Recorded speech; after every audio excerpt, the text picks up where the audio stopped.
Well, by now the news has gotten out. Fanatics has bought PWCC, but there's some little nuggets that you haven't heard anywhere else except for here, so stick around.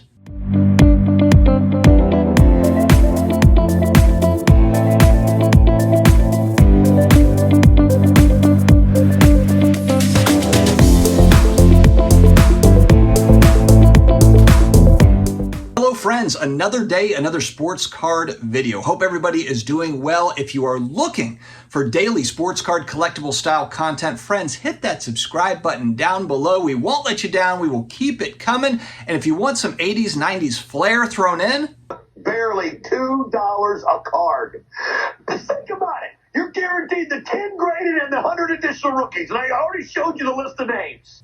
I've got you, my friend. Also, big thanks to video sponsor MVPSportBreak.com. If you're looking for accessories and new products, don't go to the big wholesalers, retailers quite yet. Check out MVPSportBreak.com and see if they might have a better deal. We've got DAD5 is the code for 10% off, and you also get free shipping with orders of $500 and more. Definitely check out MVPSportBreak.com. All right, so let's break this down a little bit. Fanatics now pretty much owns the entire galaxy of sports card hobby companies.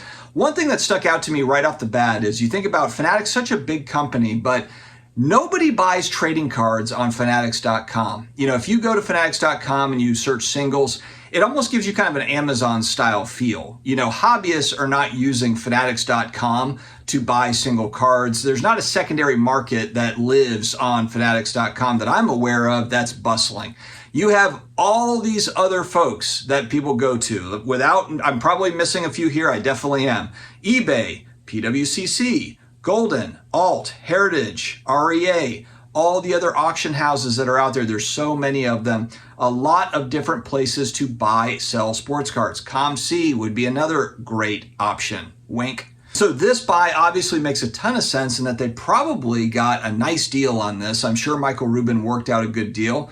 Although we'll talk about it towards the end of this video as to maybe he didn't get as good of a deal as he wanted to, so stick around towards the very end. Fanatics wanted to have kind of every piece of the pie. This move was one that they kind of had to make. I mean, Alt and PWCC were the ones that I thought would be kind of just the targets. They go those easy targets. Collectors owns Golden. They're a big conglomerate themselves. Michael Rubin has talked openly about how he is not interested in going after collectors. PSA, such an established brand, but he does want to be a one-stop shop.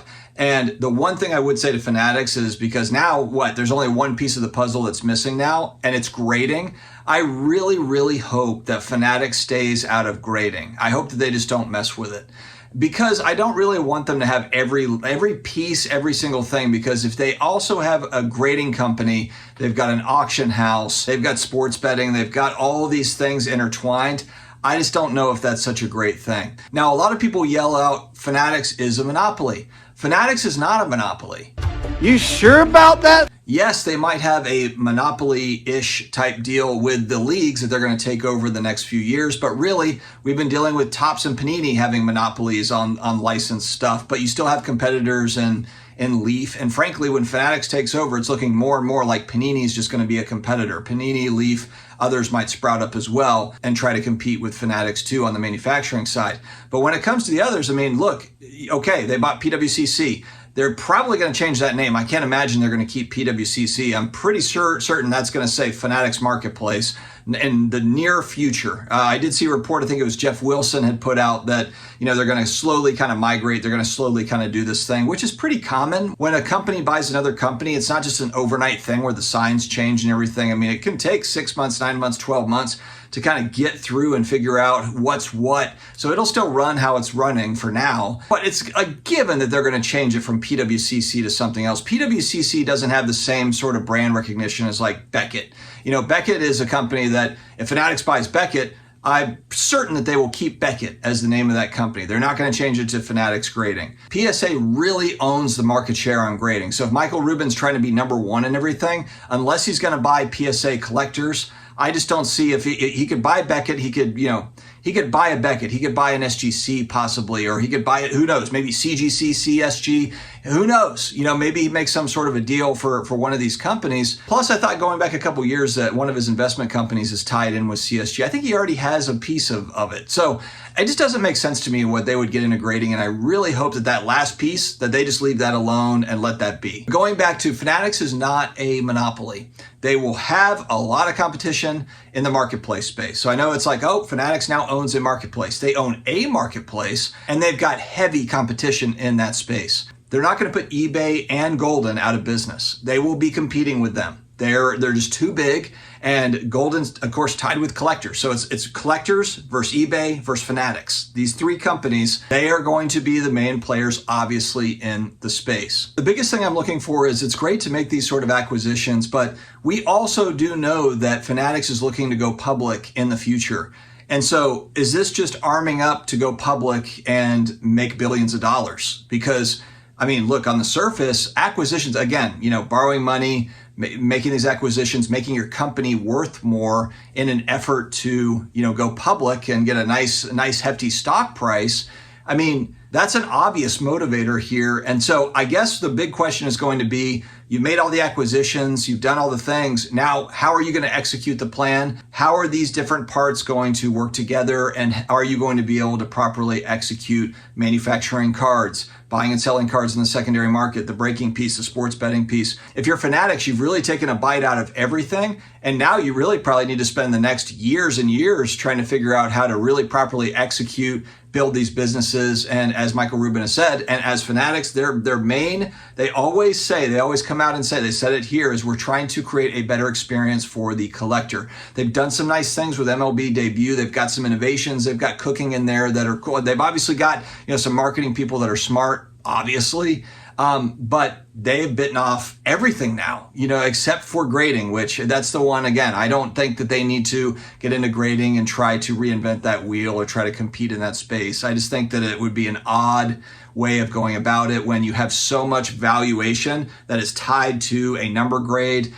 I just don't like it. I really, again, hope that they leave that side alone. So what happened with PWCC? There's all sorts of rumors, and I guess that's the part where I hope we get more information as to, why did this happen? Was it the loans? PWCC wanted to get acquired pretty quickly because they were in debt from capital loans that they gave out on cards during the market's peak. Because I think that with the PWCC loans, and again, don't have all the details on it, don't have the balance sheets to be able to look at it and say like, oh, wow, they're getting absolutely hammered here or there, wherever. Again, maybe the loan program was very profitable for PWCC. I don't think that it was, but who knows? And thought is that now they've got heavy competition in the space. PWCC didn't have Golden Vault, didn't have eBay Vault coming after them, didn't have the heavy competition 5 years ago that they do now. So it's a whole different world out there. And then also they took a swing with these loans, these kind of advanced loans, these collateralized loans using cards that depreciated in value. And so then you've got just a huge mess, probably, is what happened.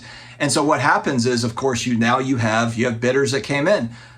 Jeff Wilson said it, that alt and collectors were also bidding on PWCC, which kind of surprised me that alt was in the mix there as well. But I had a few sources that came to me and told me that collectors thought that they had a deal in place, and then Michael Rubin came in at the last second and made a deal happen, upped his offer and made a deal happen there, which is not really that much of a shock. Michael Rubin has been he's been paying up. I guess he got a good deal on Topps. Kind of the SPAC blew up, and then he got a nice little deal on Topps. Sounds to me like he had some competition in the bidding for PWCC. It's a huge win from an infrastructure side of things. Now all of a sudden, Fanatics has a vault. Now all of a sudden, they have a viable marketplace. Like I said, the Fanatics website, the Fanatics marketplace, nobody uses it as of now. So this is a way for them to take over the PWCC customer base that they've built over years, and now they become Fanatics customers. And then, of course, you've got the technology. PWCC, like them, don't like them, they have a vault system in place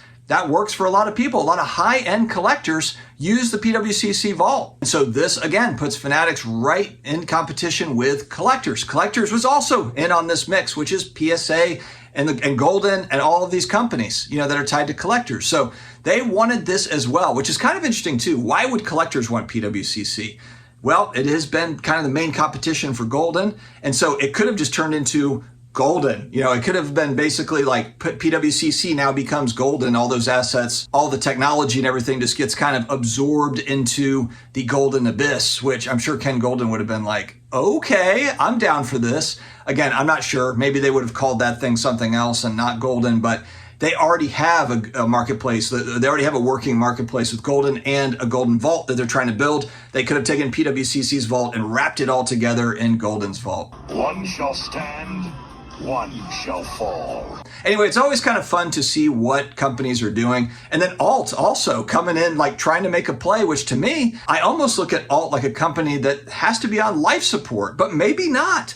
Maybe not. I mean, again, don't have the financials for these private companies. Maybe Alt is doing fantastically well, but they just have heavy competition and they're kind of the new kid on the block in this space. So I don't know, but let me know your thoughts. Obviously, it's a developing story. We have to see how is Fanatics going to incorporate this PWCC? What are they going to do with it? And then also, you know, how is Fanatics going to execute in the years to come? Acquisition's great. A lot of excitement around kind of what's going on. Is the acquisition there to really build it out for the collectors? Or is it about setting up a really nice payday when they go public? That's the part that I'm watching the most. All right, guys, stay healthy. Stay awesome, and I will talk to you again later.